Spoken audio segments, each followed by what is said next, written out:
Each year, Microsoft Research hosts hundreds of influential speakers from around the world, including leading scientists, renowned experts in technology, book authors, and leading academics, and makes videos of these lectures freely available.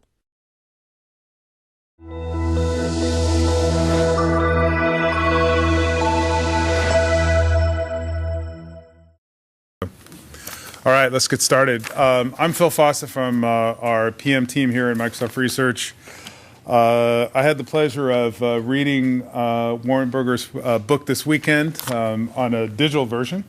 Found it super interesting. I don't know if any of you have taken this precision questioning course here at Microsoft. Most of us have had some exposure to that. And I asked Warren what the difference was between the PQ course and what he's advocating. And he said that PQ is more oriented towards person-to-person questioning or something like an attorney or those HR person, those kinds of contexts, where this one is more self-focused, which I think it's allows us to do a great amount of innovation and a great amount of new kinds of thinking. And some of the questions I'm sure we ask ourselves, well, should we really answer that, are where we get the truest innovations.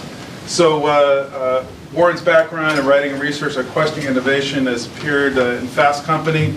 It's also appeared in Harvard Business Review and Wired. He's the author of an acclaimed book called Glimmer, and this was named Business Book of the Year, Best Innovation Design Books of the Year. And Berger's appeared on Today, CNN, NPR, and All Things Considered, which is a pretty darn good resume. And please join me with a warm welcome for Warren Berger. Thank you. Thanks. It's good to be here. So my book is about questioning, so I'll start with a question, which seems appropriate. So we all know about the app that sold for $19 billion, right? WhatsApp, mobile messaging app. And it's a good app, right? I mean, it serves a good purpose. But what if you had an app that could help you whenever you had a situation where you didn't know what to do? You had a problem that arises, a new challenge in your work or your life, any kind of change where you don't quite know what to deal with, right? What if you had an app that could help you start to deal with that situation and figure out basically what you need to do next? I mean, that would be a pretty powerful app. I think of it as maybe a $100 billion app, because if mobile messaging is $19 billion, this has got to be worth at least 100. So an app that helps you figure out what to do next is basically something we all want. And the good thing is we all have it, because we were all born with this app, which is basically our natural human aptitude for questioning and for asking questions. And it's a thing we take for granted, you know. It's like kind of like breathing, right? We all have always asked questions, and we continue to ask questions. But when you study questioning, what you discover is that it's actually a pretty interesting mental process, and it's pretty complex. And a lot of us probably are using it to a partial extent of what we could really do if we were really using questioning well. So I studied it a little bit with, there's a group called the Right Question Institute that studies questioning. And they shared with me this definition here, which I like a lot. Questioning is the ability to organize our thinking around what we don't know. And that's a pretty powerful tool when you think about it. So you've got a situation where you don't know what to do next. You've got a problem, you've got a challenge, you've got something in front of you. What questioning does is figure out how to attack it from all kinds of different angles, with why and what if and how questions, and kind of start to figure out how to deal with this situation. Try to get your brain around it and your understanding around it. So it's very powerful, and I will talk a little bit today about why I think, I make the case in the book that maybe we're not using questioning as much as we should in our lives and in our work. I'll talk a little bit about why I think that's the case, and then I'll talk a little bit about how we can approach questioning differently and perhaps get better at it. But first I want to just start with a story that is about how it's one of the first stories that got me sort of appreciating the power of questioning as I was doing my research. And eventually I came across a lot of other stories that reinforced it. But this was one of the first ones. And it involved, at the time I was writing a design book. So I was looking for all kinds of cool designed objects and beautifully engineered, beautifully designed objects. And I came upon this, a prosthetic limb that had been designed by a guy named Van Phillips and was changing the way people used prosthetics. It was enabling them to run and jump and do things that a person could never do before with a prosthetic limb. And I being somewhat of a questioning person myself, one of the first things I wondered is, who would create something like this? Who would dream up something like this? It's interesting.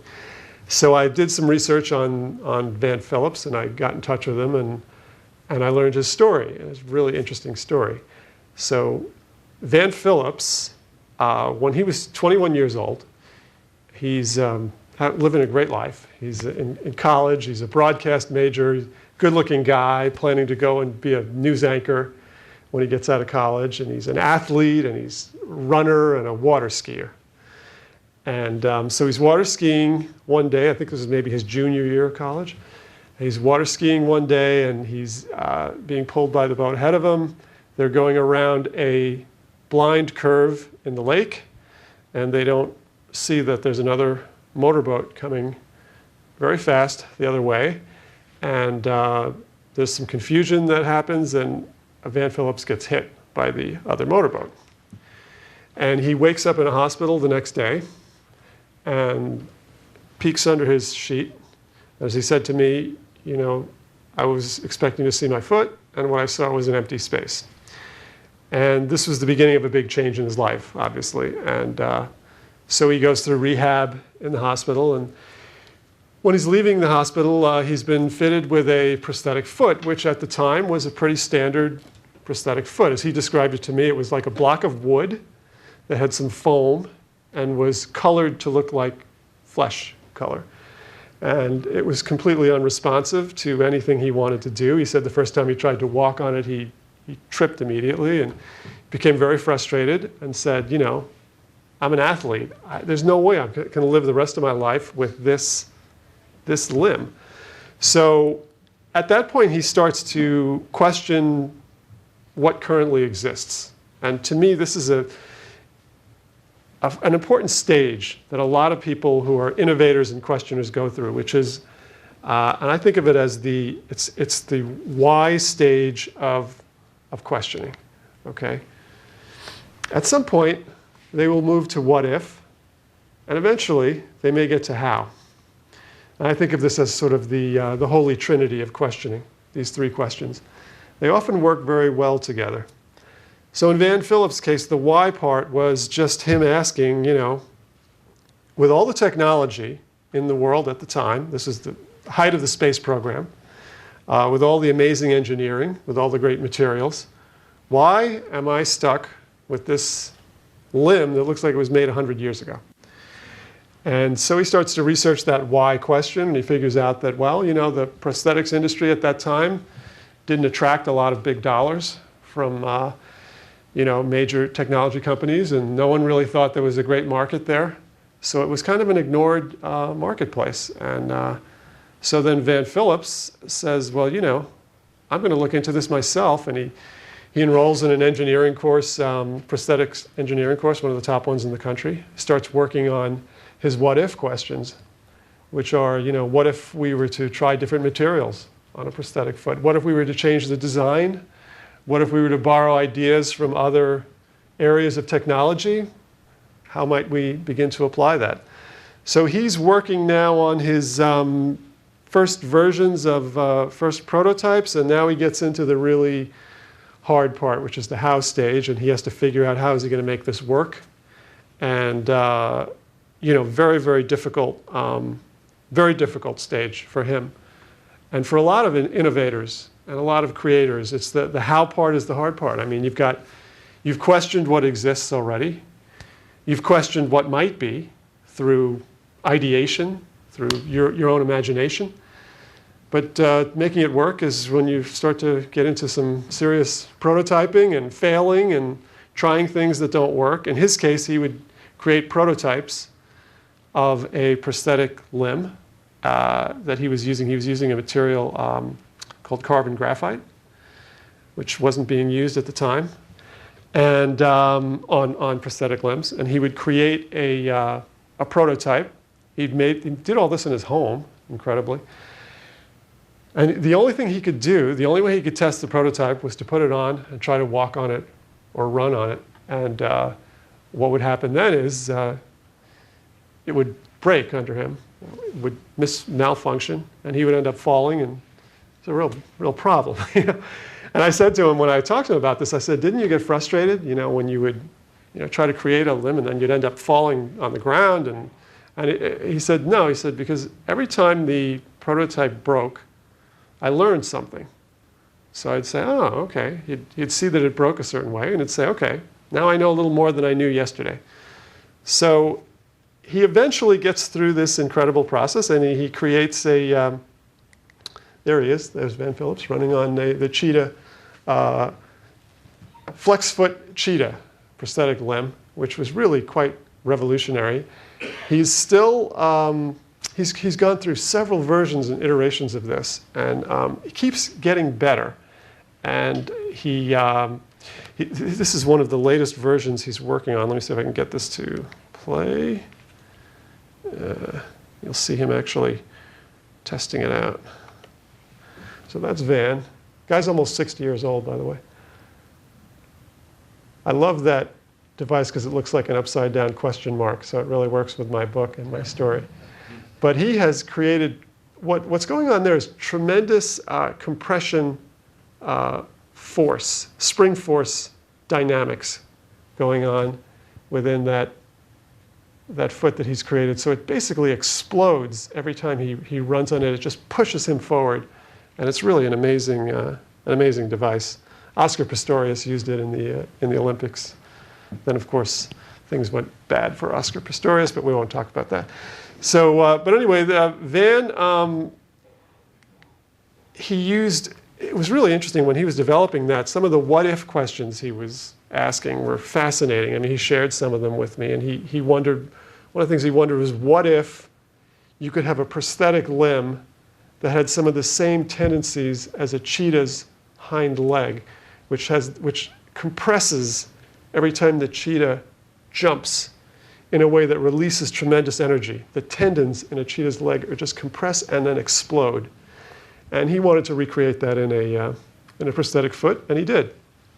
So he just basically went through this, this kind of why, what if, how cycle of questioning. And I later found, as I studied other innovators, that this is actually a pretty common progression of questioning. It actually it parallels with, I don't know how many people are familiar with design thinking, but it parallels with the stages of design thinking. It parallels with stages of creative, classic theories of creative problem solving that have been around for 50 years or 100 years, which is basically when you have a problem, you have to kind of first get your brain around the problem. That's kind of the why part. And what is the problem? Why does it exist?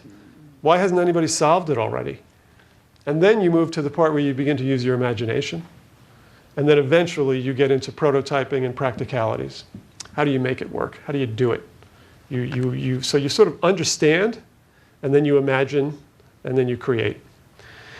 And pretty interesting formula, not a formula, I would say it's just a progression that shows up a lot in questioning. And it's an interesting thing to keep in your back pocket, think about, because it can be good to refer back to when you're tackling a problem.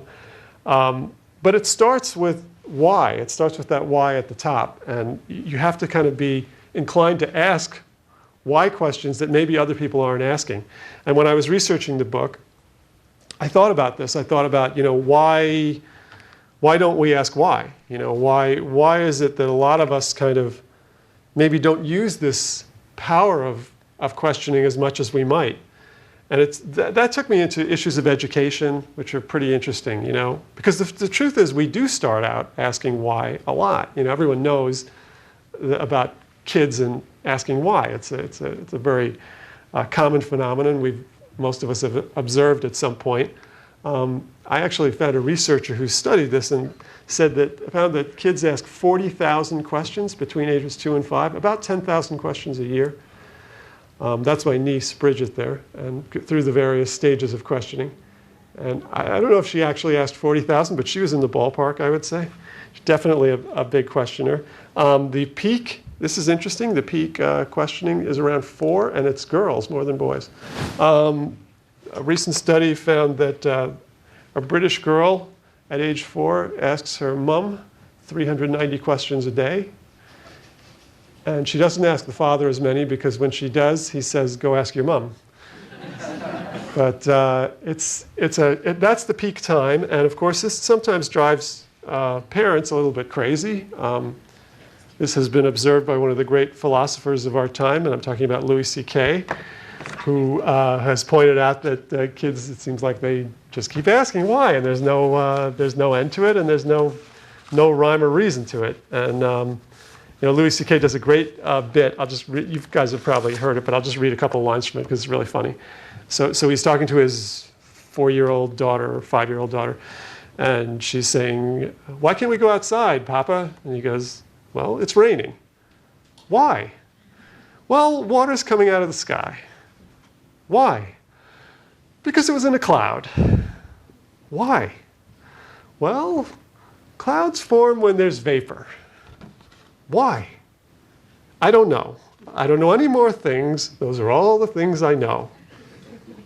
"Why?" "Because I'm stupid, okay? I'm stupid." "Why?"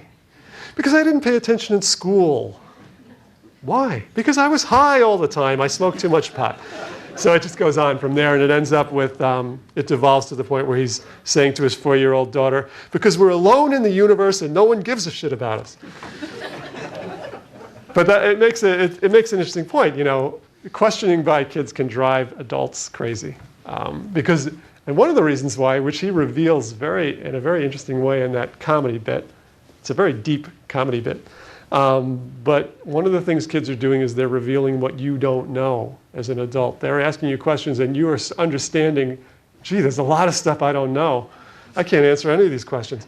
So parents get a little bit, sometimes frustrated, but the real problem seems to happen when kids go to school. And there's basically a questioning decline that I compare it to dropping off a cliff.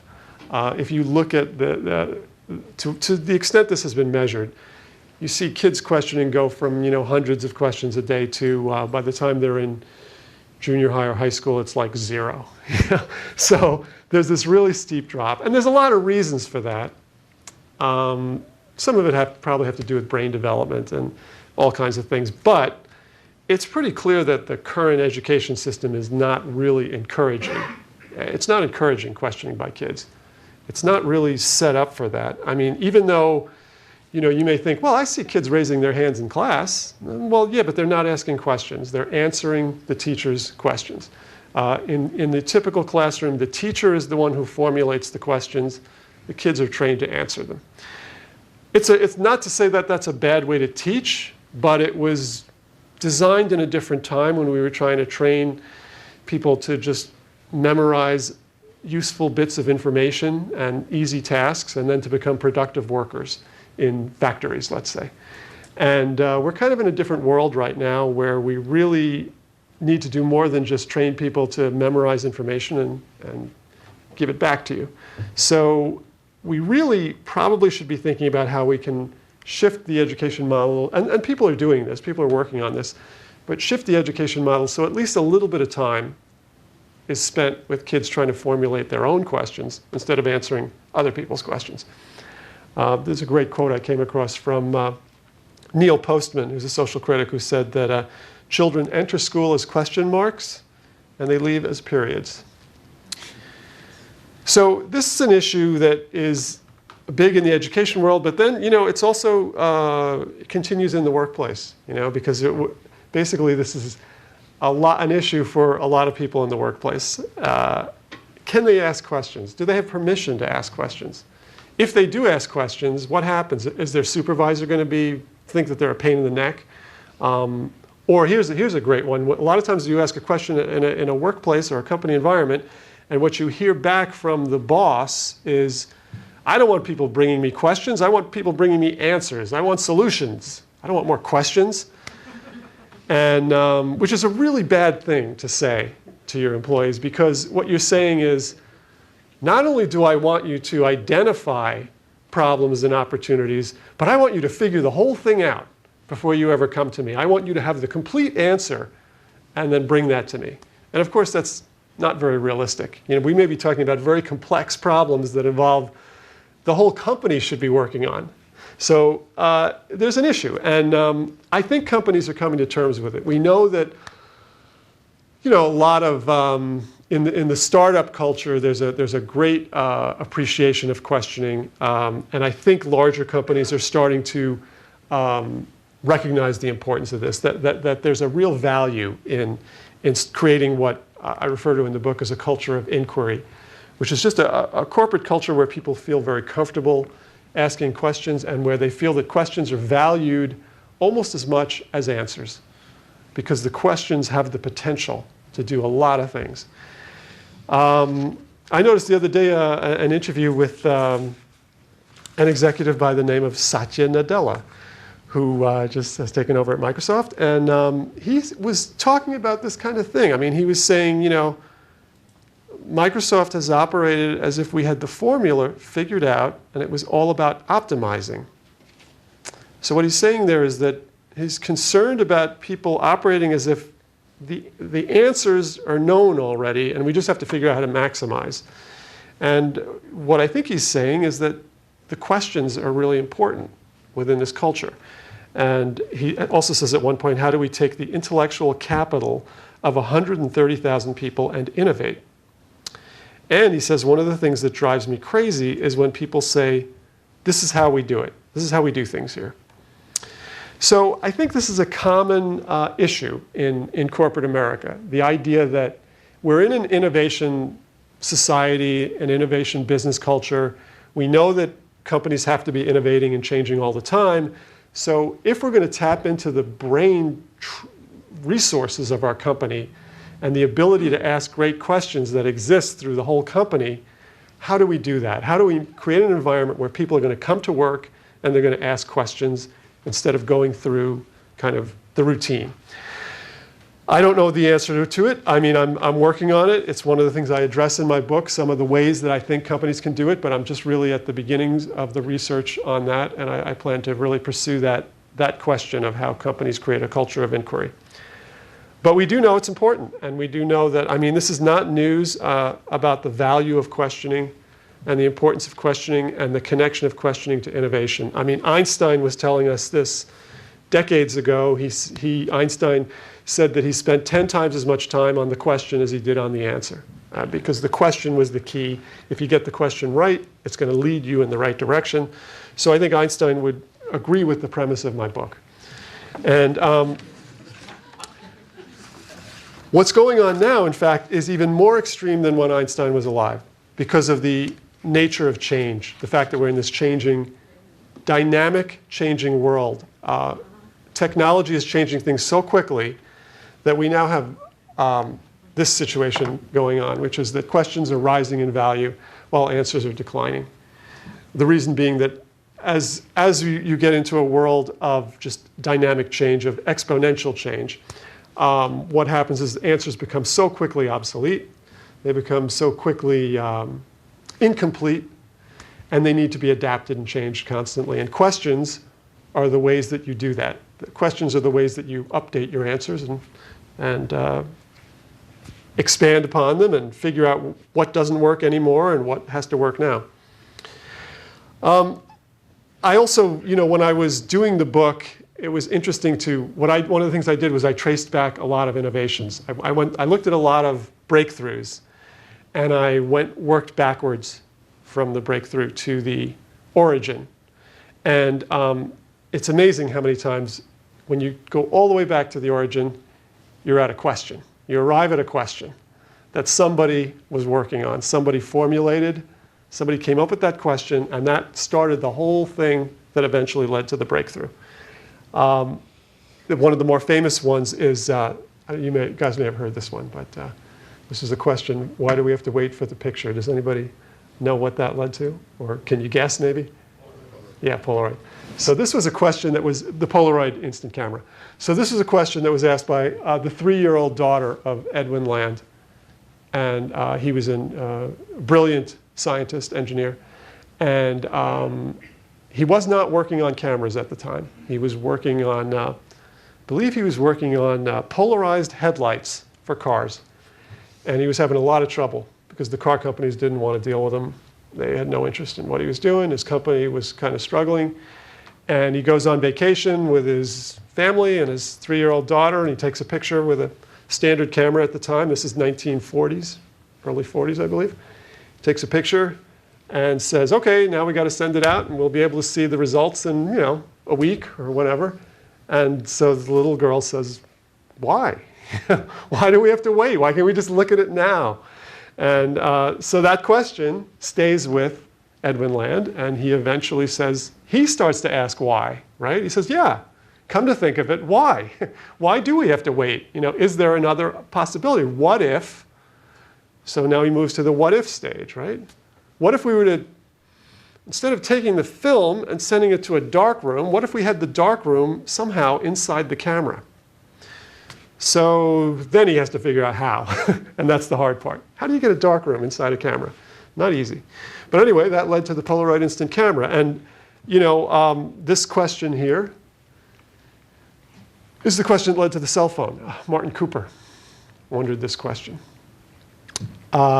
This question led to Netflix. Reed Hastings getting hit with huge late fees by Blockbuster when he returns some videos late. And he says, why? Why is this? This is not a good system. People are getting hit with these late fees all the time. This doesn't make sense. And he moves to the what if stage. The what if stage in his case was, well, what if we could design a video rental system that was more like a health club, where you had like a monthly membership? What if we put those two ideas together? And then he was on his way. All he had to do was then get to the how part. How do I create a company like that? It's pretty hard. This is one of my favorite ones. Now, this may not seem like a beautiful question when you first see it, but it had a huge impact. So what was going on here was, there's a football coach back in the 1960s at the University of Florida. And he notices that the players, his football players, are drinking a lot of water on the sidelines, but they don't seem to have to go to the bathroom that much. So he's wondering why, what's going on here? Why is it that they're drinking all this water, and yet they don't seem to have to go to the bathroom? So he shares the question with a science professor at the university. The science professor says, oh, well, I can explain that to you. The water is not replacing the fluids. The electrolytes in their body are not getting replaced by water. The water doesn't have enough of the ingredients to do that. And so even though they're drinking water, they're just sweating it all away. And that's why they don't have to urinate. So that might have been the end of it. But then the professor took up that question. He got interested in the question. And he kind of took it from why to what if, right? So his thing was, okay, we know why this is going on, but what if we could come up with a drink or a solution that was able to replenish those fluids better than water does? And so he goes to work on it. He goes in the lab, the university lab, starts mixing things up, mixing up beakers, and he comes up with a drink, a concoction. And he hands it to the coach, and the coach says, I'm not going to drink that, but we'll try it on the players. And then he says, wait a minute, no, actually, we won't try it on the starters. We'll try it on the practice squad. And so as the legend has it, the practice squad actually outperformed the starters that day because they were better hydrated. And the result was they went ahead and developed this drink at the University of Florida, and it was called Gatorade. And Gatorade is now part of a $20 billion sports drink industry that came out of that question. So it's really interesting when you trace back the power of a question, of asking the right question, and the question that no one else has thought of but is out there waiting to be asked. You see it in products like Nest. This is Tony Fadell a questioner. He's been a questioner his whole life. He said that he's always looked at objects like his radio when he was growing up and said, well, why does it work the way it does? And what if you did it a little differently? And what if you... So he did this with the household thermostat. He looked at this thing that everybody takes for granted. Everybody has one. No one paid any attention to it. He looked at it and said, here we are in this age of technology and smartphones and smart everything, and we have dumb thermostats. They don't do anything. They just kind of sit there. So he eventually reinvents it. But the idea is he had to ask those questions first. He had to ask why. And the same is true with Jack Dorsey at Square. Jack Dorsey, this came out of a question that, and a lot of great questions come out of life experience. You see something, you're observant, you notice that something doesn't make sense, it doesn't work, and you ask why. So in Jack Dorsey's case, a friend of his was an artist and was trying to sell a work of art and had a big deal, almost ready to go through. And then the buyers of the art said, here's our credit card. And the artist said, wait, I'm not a company. I can't take your credit card. And he lost the sale. And so Jack Dorsey then asks the question, why is it that only companies can accept credit cards? We have so many people out there doing business on their own, and well, why can't they accept credit cards? And it eventually leads to the Square, which can be used on anybody's tablet or iPhone. So, I wrote about this recently in the Harvard Business Review, the idea that opportunity is often right in front of people, but they can't see it. And it's because of the way they're looking. And I think what Jack Dorsey does and what Tony Fadell does, I think of it as a stepping back process, right? So they look, but they step back also. They think about it. They see it, they think about it, and they ask why. And to me, that's one of the first elements of great questioners. Another thing they do, which I also said in this article, is that they release their inner George Carlin. And what I mean by that is, if you know George Carlin's work, he was one of the pioneers of a certain kind of comedy that was observational, and observational of the smallest details, right? The smallest human details of what people do. George Carlin would watch little things, right? And so George Carlin would say like when you lose your keys, right? And there's a certain place you always put your keys, right? And you lose your keys, and you look there in that place, and then you'll go around, you'll check your pockets, and then you'll look again. And then you'll go around the room, and then you'll go back and look again. And so George Carlin was saying, why do people do that? I mean, it doesn't make any sense. Did they think the keys are going to suddenly appear 10 seconds later? But just by observing that kind of human behavior, he came up with amazing observations. And what I am saying is that kind of skill also applies in the world of business, innovation. It applies everywhere. Because if you can make those kind of observations about inconsistencies, things that don't add up, things that don't make sense, things that are missing, if you can see that and you can question it, you've got the first step. I think that this is the only multi-bullet slide I'll inflict on you, but I think there's half a dozen things to keep in mind about being a good questioner. Okay? One is seeing what's there and what isn't. So you not only see the thing in front of you, but you see what it could be, what it should be, and you ask, why isn't it that way? And that's what great questioners do. Great questioners also ask the stupid question. So they are not afraid to ask the question that seems really fundamental and that seems really basic. And a lot of times, like Van Phillips, when he asked his questions, he was ridiculed, basically, by the prosthetics industry. When he said, why can't a prosthetic foot allow you to jump and run like an athlete? I mean, basically people laughed at him, because it was ridiculous. It was a ridiculous question at the time. So the questioners are willing to ask the stupid question. They're willing to dig deep and keep asking why, the 5 whys. Which goes back to the Louis C.K. thing and the little girl who keeps asking why. When you do that in an innovation context, the 5 whys can be actually very, very useful. You sort of get to the root cause of things, Why is this a problem? And you work your way backwards and you get to the real cause of why it's a problem or why it's an issue. Toyota, obviously, Toyota introduced the 5 whys decades ago, and it was a hugely valuable thing on the production lines of Toyota because it would help them to figure out why was this part defective? Well, it came off the line defective. Why? Well, the worker did this and he didn't do the part. Why? Well, because he didn't get trained on how to use that particular part. Why? Well, because we cut that training program a year ago. Why? Well, because we were trying to save money, we were trying to hit our numbers, and we thought that hitting the numbers was more important than the safety of the cars. So you kind of get to the real issue behind the issue.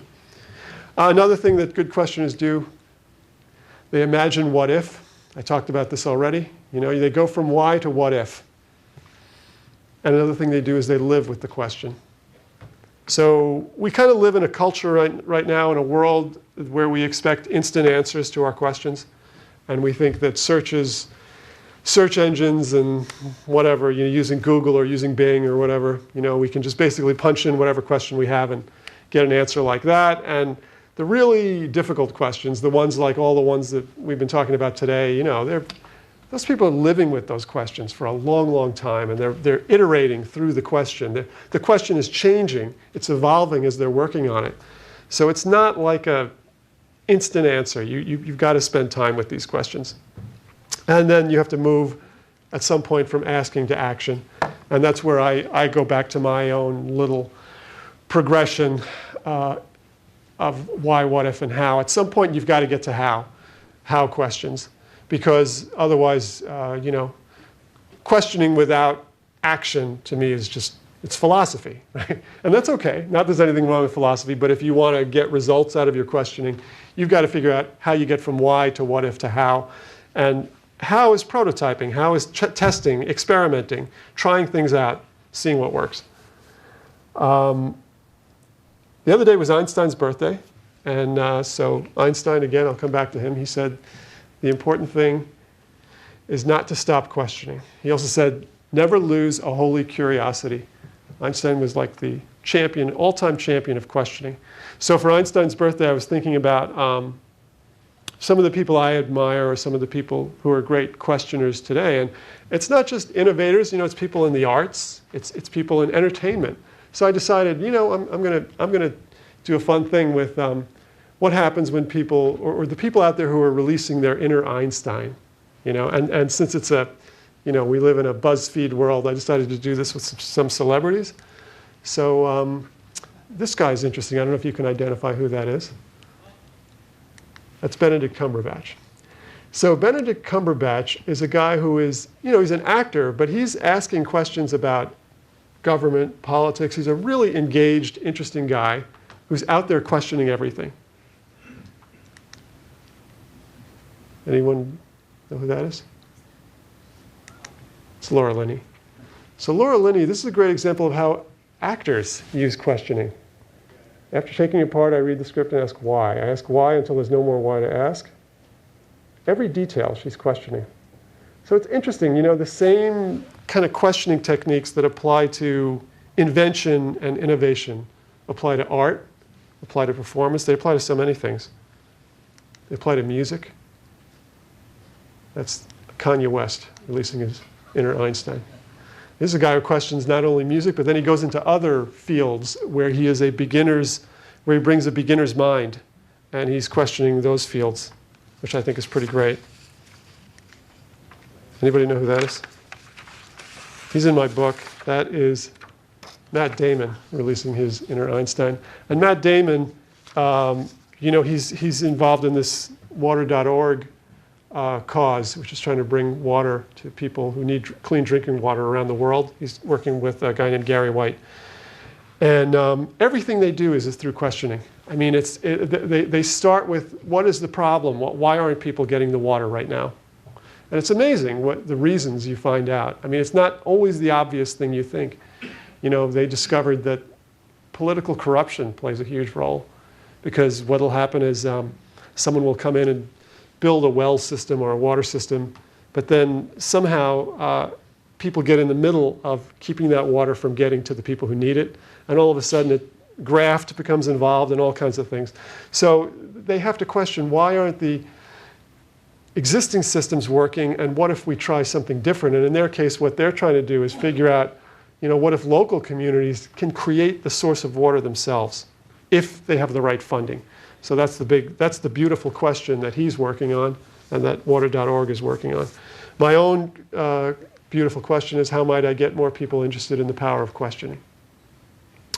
So one of the things I'm doing is working with this Right Question Institute group, and they work with kids. They go into schools, including inner city schools, and they teach teachers how to do brainstorming sessions where kids just ask questions. That's all they do. No answers allowed. You just have to come at a problem and try to come up with as many questions as you can and try to attack the problem through interesting questions. And it's pretty great what you see happen when kids start doing that, because they get really invested in their questions. They start to love the question. And then they want to work on the question after the session's over. They like the question so much they say, I want to work on that question. So it's pretty great system. So I right now have a site called A More Beautiful Question. If you have a beautiful question, or if you want to talk about questioning, I'm creating a community and a discussion around questioning. And I collect beautiful questions from people. And this is how you can get in touch. And the only thing I would say in closing is, it's really great to find yourself a question to work on and to live with. I don't know how many of you are doing that already, if any of you are, but it's a powerful thing. Questions are very powerful. If you get invested in a question, it will kind of lead you along, and it will stay with you. It's interesting, questions are more powerful than statements. They're more powerful than resolutions. You make a New Year's resolution and say, I'm going to drink more water because it's good for me. And then you never do it, right? If you pose yourself that as a challenge in the form of a question, and you say, how might I drink more water in the future? It's pretty amazing the effects that'll have. Your mind will tend to work on that. And there have been research studies done on this that show that when you pose something to yourself as a question, as opposed to a statement, you're more likely to do it. And the reason is you activate this process where your mind starts to work on the puzzle. It's a question. How am I going to do it? What are some possible ways? What if I try this? What if I try that? So you've activated this process. It may be going on in your subconscious. And it's actually a very effective thing. And particularly if you give yourself a big, ambitious question. How might I create some kind of change in my life, in my community, in my workplace? It can be a very, very powerful thing. And you can also share questions. Questions are more shareable than answers. People will, if you tell other people, I'm working on this question. I really want to figure out how we could do a better job of this or that. All of a sudden, people are going to be inclined to think about that question as well. And they might actually want to help you. They might want to help you pursue that question. So I would say, find yourself a beautiful question. Live with it. Take it for walks. Sleep with it. Because a lot of times when you have a beautiful question and you're working on it, your subconscious works on it all the time. And just live the question and never lose that curiosity. And that's it. So we can take questions, I think. Thank you. Do we have time? Yeah, we have time for questions, right? Okay. So does anybody have a question? After all that, I hope somebody has. Why? Right, why? More specific, please. So. Yeah, go ahead. If you get into the habit of asking questions, which is good, you will run into a problem where you are asking just too many questions and not doing anything. Right, yeah. And then you have a practical choice to make. This is the question I want to dig deep into. These are the questions I am not going to dig deep into. Right.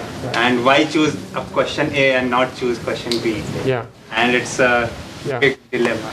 Well, it is. I mean, I think you do have to choose. That's part of the. Like I talked about that process of why, what if, how, of starting out exploring, and then trying to converge. So you start out It's like divergent thinking, right? The beginning of questioning. You're exploring as many possibilities, and you may be exploring multiple questions, but at some point you have to converge, and you have to decide, well, I think you just have to think about the questions that are most important, or the ones that make the most sense to pursue first, as opposed to later. And I think you have to make some choices. I mean, that's it. You know, you have to decide which questions you're going to pursue, and then I think you have to think about how you're going to pursue them. And that's why I think it's really important. The thing about questioning is you can get trapped in endless questioning. And that's why I think it's really important to think of questioning as being action-oriented. So once you have arrived at a question that is interesting to you, that you think is worth your time, you start to think about how to move forward on it, how to take steps, even if it's small steps, small initial steps. And I think that's a big challenge for people. I've never got a convincing answer why choose something over the other. That's so. Why choose one question over another? Yeah, it's totally subjective. I mean, you would have to figure. The only thing I could say is, I think it's a matter of priorities. You know, some questions are more important than others. You know, and you have to figure out what they are. Some questions have much more promise within them than others. You know, I mean, what am I going to have for breakfast? Is a question that doesn't have much promise, right? It doesn't lead to anything. But you know, so it's all relative. It's all on a scale. So as you proceed through questions, some are going to have more potential in them than others, and that's part of the challenge, is figuring out which ones have the most opportunity in them. Okay. Yeah. So, as an example, when you have a question, when I have a question that I want to share out with an audience, right? Right. When does groupthink happen, and how do you break out of a groupthink mode in that question, right? Where you're posing it, you're sharing it, and you've become a stumbling block in that question because all the audiences are converging, and you start to dumb down the value of the question. Well, I think the groupthink I think of it as a positive, actually. I mean, I think that what happens is when you put the question out there to the group, if you can get everyone invested in the same question, and really seriously invested, if you can create that dynamic, I think it's hugely powerful. Because now you're going to have people thinking about the question from different angles, from different perspectives, they're bringing different history to it, they're bringing different expertise. Now the challenge is to get people to agree on the question, because a lot of times people will say, I don't really think that's the right question. So that can be a challenge, getting a consensus around what is the question we should be talking about. And the other challenge, I think, with questioning in like a group setting is, if people say there's no bad questions, I think there are bad questions, and I think that some people will use questioning the wrong way. You know, so they use questioning to play devil's advocate, or they use questioning to say, well, how much is it going to cost? They're totally focused on practical questioning, which has a place, but not necessarily when you're trying to do expansive thinking.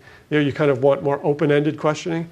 So those are some of the problems I see with group questioning, is getting people to agree on what are the right questions to ask, and getting people to approach questioning with the right spirit of, you know, we're actually curious, we're all curious, we're trying to get to something better.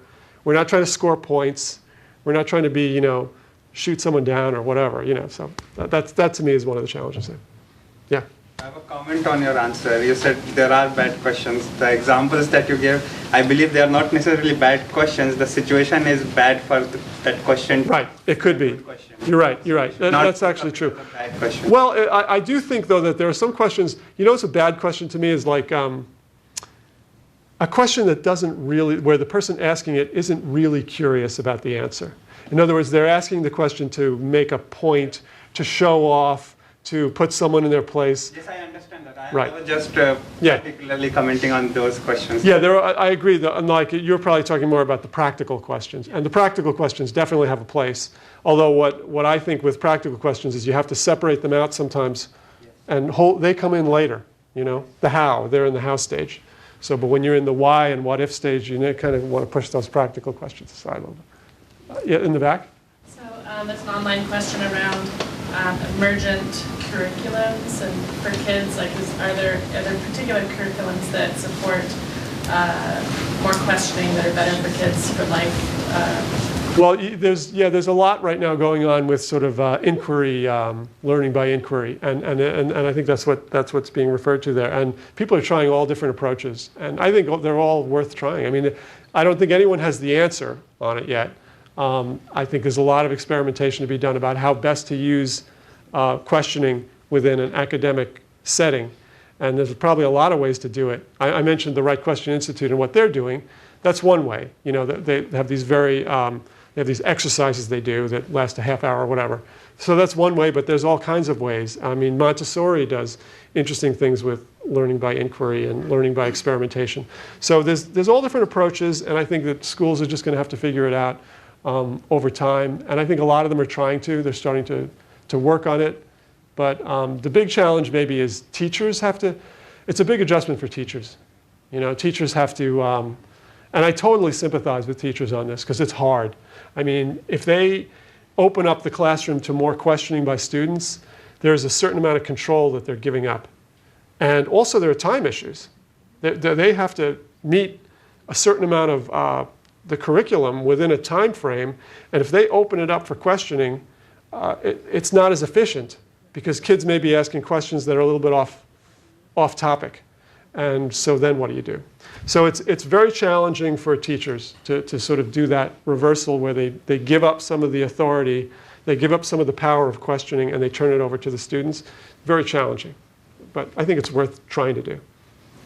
Yeah.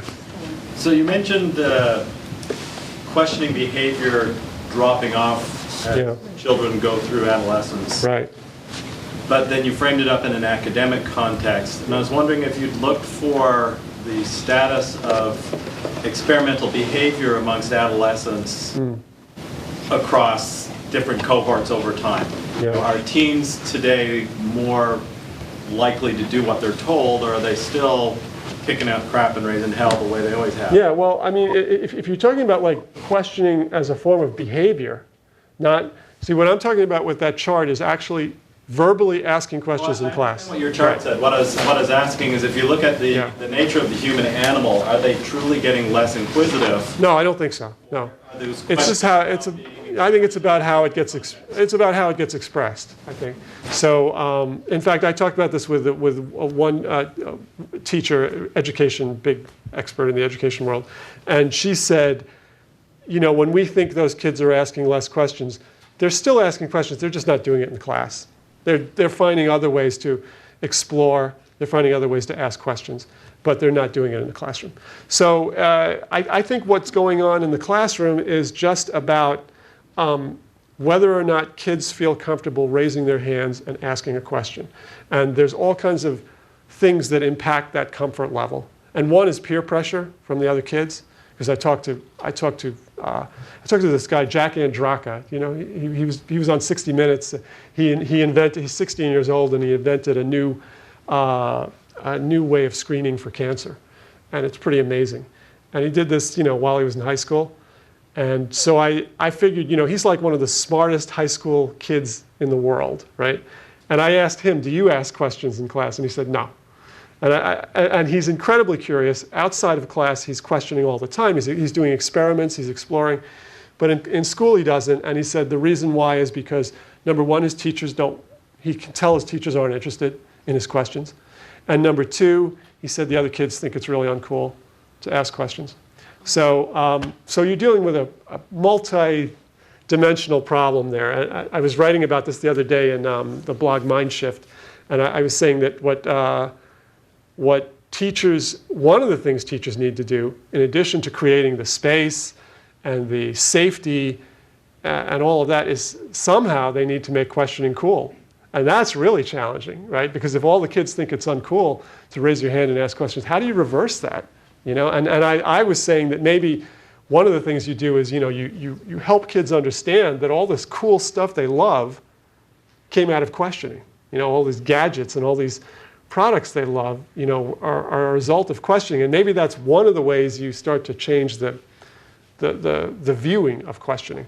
But anyway, yeah. Quick one is, as parents, you know, the child starts asking questions about the age of 2 and 3, and obviously it's like overwhelming, and the initial reaction is try to what's generally based on all the research and thoughts you've done in terms of parenting approach to dealing with kids as they grow up through these phases? Well, all I have is anecdotal stuff. Like, for instance, I mentioned Jack Andraka, and I was curious about his parents, because obviously he's a great questioner. And so what his parents do is they, from a certain age, and I'm not sure exactly when, but maybe when he was 6 or 7, they stopped answering his questions and started encouraging him to answer his own questions. And I thought that was a really good method. So he was a very curious kid, and whenever he'd come up with a question, they would say, okay, why don't you start working on that question and figure out how to answer it. And their rationale was that they wanted him to take ownership of his questions at an early age. And I think that's pretty smart. I think it's initially, you can't do that with kids who are too young, obviously. There's a certain age when a kid is able to start exploring his own questions. But as soon as that age happens, I'm not sure exactly, it's probably different for different kids, but as soon as that age happens, I think that's a great thing to encourage kids to answer their own questions and explore their own. And before that, I think it's just patience, being patient enough to field and answer the questions that you can without going crazy, because you definitely want to send that signal to kids that the question is welcome. And unfortunately, they will be getting that signal, the opposite signal, in other parts of the world. So at least at home, you would want them to get the signal that questions are a good thing. They're not annoying, they're not bad, they're not whatever. Yeah. In one of his TED Talks, Ken Robinson spoke about how school kills creativity. And I sort of wanted to get your take on, is creativity directly related to the ability to ask questions or the want to ask questions of curiosity in kids? Yeah, I think so. From an organizational link, when kids grow up, and for example, let's say one generation went in as question marks, came out as periods. Right. And now they're in the workforce, right? Yeah. When we talk about breakthrough ideas, these people, there's a whole life cycle in the workforce, right? So the younger ones are going to ask a lot more questions, and you look at a lot of tech companies now. Right.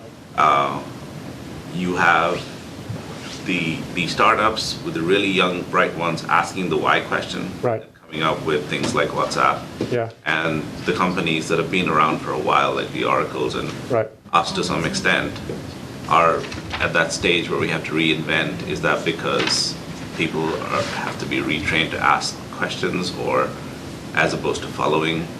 I think to me it seems like what happens is that everything is in cycles.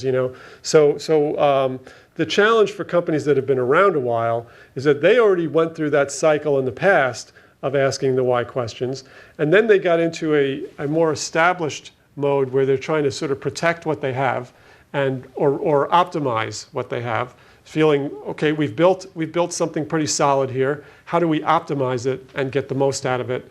And I think the problem with that mindset, it's very logical. It makes a lot of sense, but it doesn't make sense today. Like it made sense. What's that? How do you break that mold? I think it's a process. I think it starts with the leadership, and the leadership has to set aside time for people to do this kind of questioning, has to make it clear that this kind of questioning is welcome. Because I think people can all do it. I think that even if people have been through a long period at a company where they haven't been asking those questions, that doesn't mean they can't go back to asking those questions. I think it's just dormant. It's a skill that's dormant. I don't think it goes away. More to do with comfort zone. People just settle down, saying, "I've been here for so long." Yeah. Creating a safety environment is very important. What's that? Creating a safe environment to ask questions is very important. Right. Yeah. It's the environment, but the main thing is, like, I don't think people lose the ability to ask those questions. I just think they've gotten out of the habit of asking those questions. Questioning is very much a habit. It's a mindset that's habitual. So if you're in the habit of looking at things a certain way, you're just more inclined to do it. If you fall out of that habit and you're more in a routine kind of mindset, then that's your habit. But I don't think you lose the tool. To me, that app, that questioning app is always there. But what you've done is now you've let it go to the back of the you're not using it, and so it got pushed to the back. So the challenge for companies is how do you bring it forward and create the safe environment so people are willing to try do that kind of thing. And one of the biggest challenges, though, to me, I think, is middle. It's not even the leaders. Well, the leaders are important. The leader has to signal that this is welcome. But then the real challenge is the middle management, right? It's all the people who they have something to protect, and they maybe are afraid of being challenged. And so if they have people beneath them asking questions, that is seen as a challenge to authority, or as somehow questioning their expertise. There's a real interesting dynamic between experts and questioning. Experts often do not like to question, and they don't like to be questioned. So you have an issue with expertise, and you have to deal with that. And I think actually one of the quotes from your new CEO really nicely addressed that. I mean, he basically said, you have to take that expertise that we've all earned and figure out how do we now take it and expand it and take it in new directions, instead of using the expertise to keep doing what you've been doing. You've got to figure out how do you adapt the expertise and take it out. And that's challenging. That's a big, big challenge. Yeah. I have a feedback on the parenting discussion that was happening, how to teach kids. So I came across a very nice BBC documentary on Richard Feynman. It's called The Pleasure of Finding Things Out. Okay. A 49-minute video, which is free on YouTube.